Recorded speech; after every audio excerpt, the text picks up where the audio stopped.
Yeah, but tools are absolutely important. I'm going to add one to the tools. Feel. You ever watch anybody try to swing a hammer or turn a wrench that's never done it before? Compared to the way you might do it? You know that feeling you get in your fingers? You just know. You ever work on an old car, old motorcycle or something, and snap a bolt off?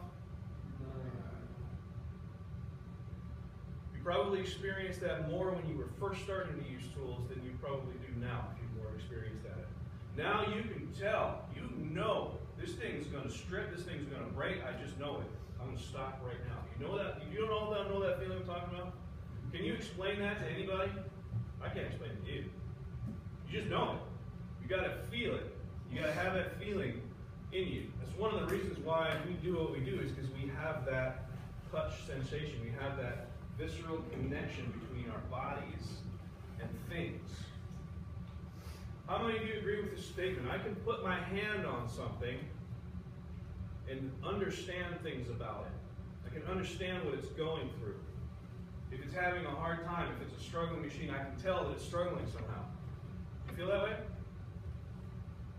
The more you do it, the more you will. I'm going to tell you now, and I'm going to tell you over and over and over again, when you're working on something, when you're watching it run, when you're trying to understand what it's going through, you need to have empathy for the machines you're working on too. Put your hand on it. Just touch it.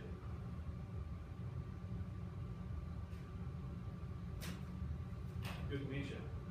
Right now I understand more about him than I did 2 seconds ago before I shook his hand. You agree? You got that touch thing going on. You can do it. You can do it with machinery too. Put your hand on it.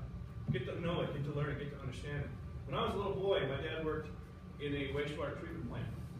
And my parents were separated, so I would go and have visit time with my dad every summer. And he'd be working, sometimes he'd be working second or third shift, and on second or third shift, he'd take me to the plant with him. I might think a wastewater treatment plant. Fun place, right? It was actually, once you got used to it. Which only took about 15 minutes or so. And then it was a heck of a lot of fun. Giant pipes running everywhere, ladders and scaffolding and chains and tunnels to go skateboarding through. Man, it was awesome. Right on the shore of Lake Michigan, you can go fishing, go swimming. Oh, great time. 12-year-old. I hope you weren't fishing and swimming in the way too.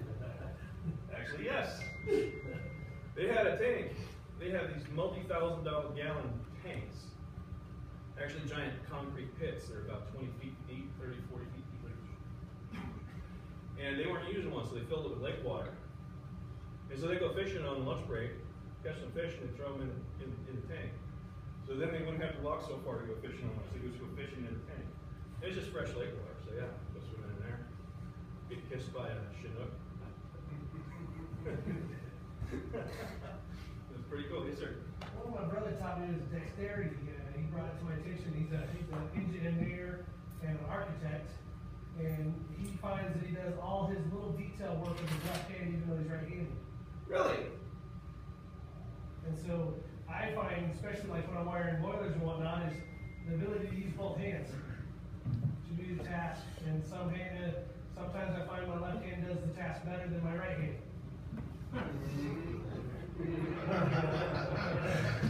Stranger. Yeah. Sometimes it does. Sometimes you're forced to use your hand. If you need to reach yourself into the left side of a machine, in between the wall and the machine, to get that nut started, you got to be able to use your other hand, don't you? Otherwise, you're trying to get in there on the other side. No, that ain't gonna work. What else does it take to be successful in trade? Quest for self-improvement. Desire. Desire.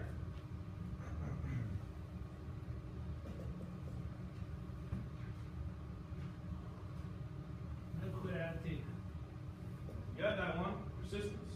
Dedication. Mentally prepared. Talk to me a little bit about being mentally prepared. How do you get mentally prepared? Well, usually my truck is see where we're headed to and try and prep myself for what to do or what can be done to solve the problem. Now that can be a double-edged sword sometimes.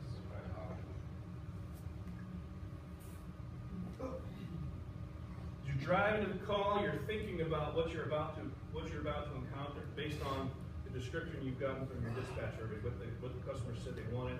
You know what neighborhood you're heading to, so you may have a decent idea of what kind of house you're going to be looking at.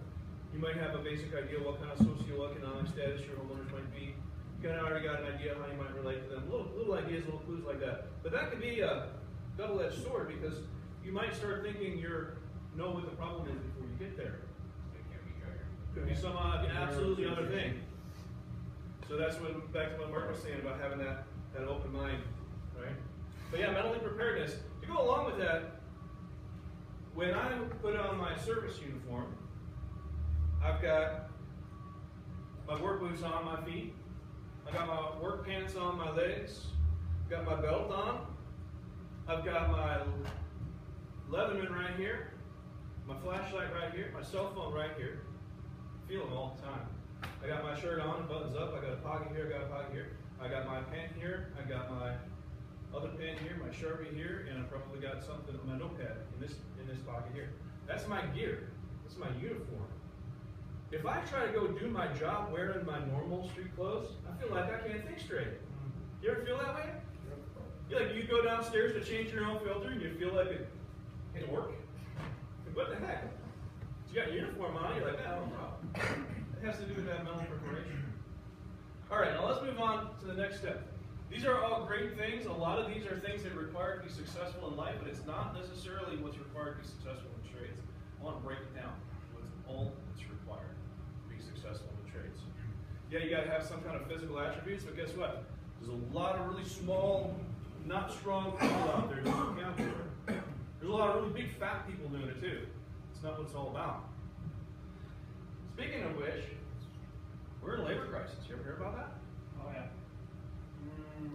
Women are excellent sources for mechanics. Some of the best HVAC mechanics and some of the best service plumbers I've ever met have been women. Think about that. It's not necessarily about being a big, strong man. Sometimes a big, strong women. Sometimes not so big and not so strong women can do a really great job too.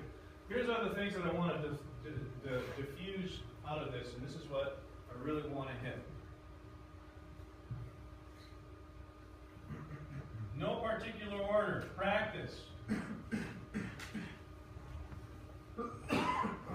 Desire. And the third thing, which is maybe the most important, which is not on this board.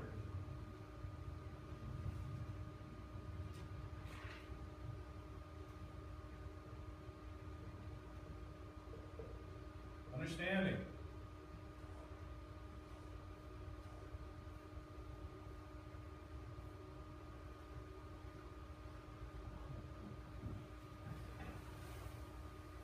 You have understanding, and when I say understanding, I mean a deep internal understanding and knowing of how this stuff works.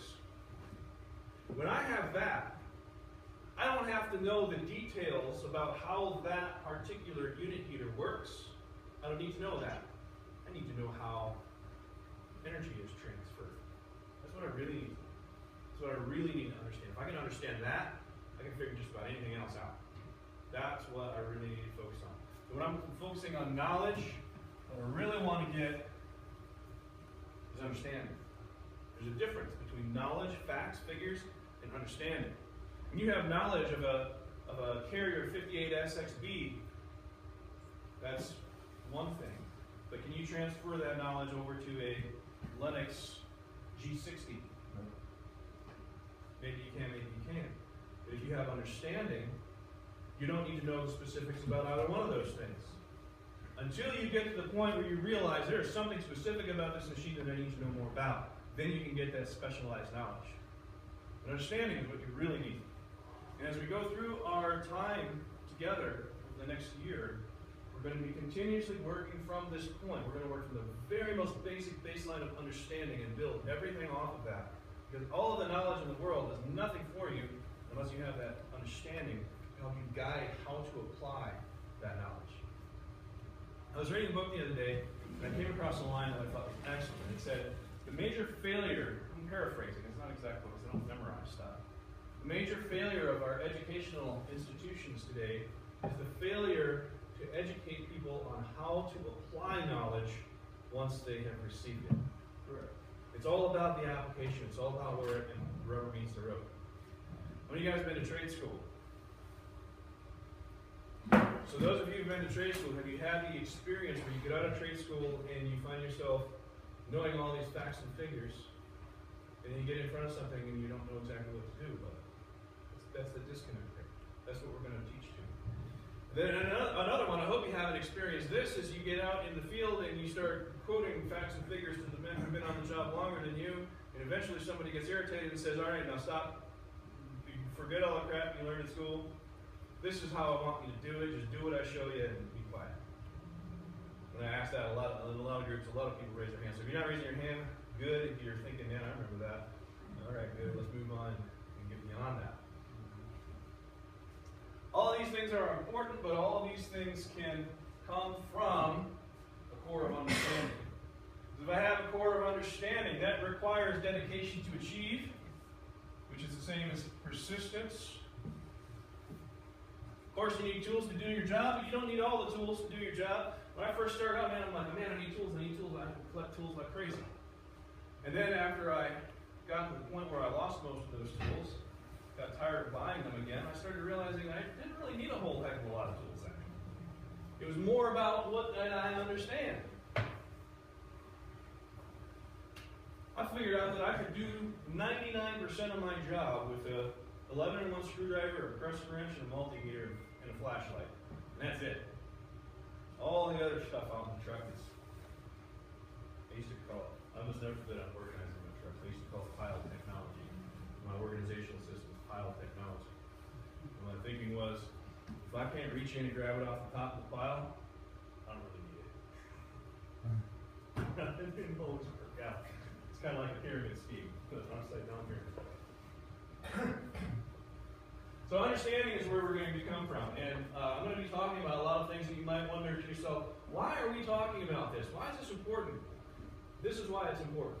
Because if you don't have this, all of this other stuff is only going to get you so far. Now, one thing that I want to talk about for sure here is practice. Continuing education comes along with that as well. I want you to think of your favorite hero, favorite athlete, musician, actor or actress. Think about these people. How do you know who these people are? Any basketball fans? What do you guys think? Football? No, I haven't paid attention to football for a while. I remember a guy named Brett Favre. Anybody remember Brett Favre? There's this other guy. He just won some kind of a football championship recently. What's his name? Brady. Brady. Does anybody argue today that Brady is the best quarterback in the league? Yeah. There's a lot of people that argue. Yeah, they're all wrong. How many of them have as many Super Bowl championships as he does?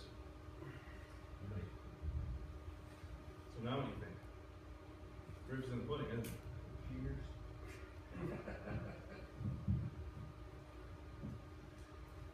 I want you to think about that for a minute. How did Tom get to be on top? By cheating? Well, Do you suppose he practices throwing the football every single day? Probably more like that. You don't get to be there without doing that, right? Do you think Tom Brady needs to have someone tell him how to throw a football or how to run plays on the field? yes. Actually, yeah, he does, right? He is the best quarterback in the league, or substitute whomever you prefer. It really doesn't matter. Every one of these people has a coach. Every one of these people has a whole bunch of people telling them how to do what they do to be better at what they do. Doesn't do it by himself. Practices. Continually learns. Continually studies. Remember that field thing we talked about? Tom Brady could probably communicate things to a football that you have absolutely no idea about. Or any other quarterback. You want to be that good. If you want to succeed, you want to be that good. And that means continuing to develop. Even doing a simple, most basic thing over and over again. When that becomes second nature, now you don't have to think about that anymore. Now you can focus on what's really important. Understand? Not about twisting the wrenches, turning the tools. We can teach just about anybody to do that. Just about anybody can be taught to do that. You guys have a leg up on just about anybody else because you've already got this. That's in your blood. That's in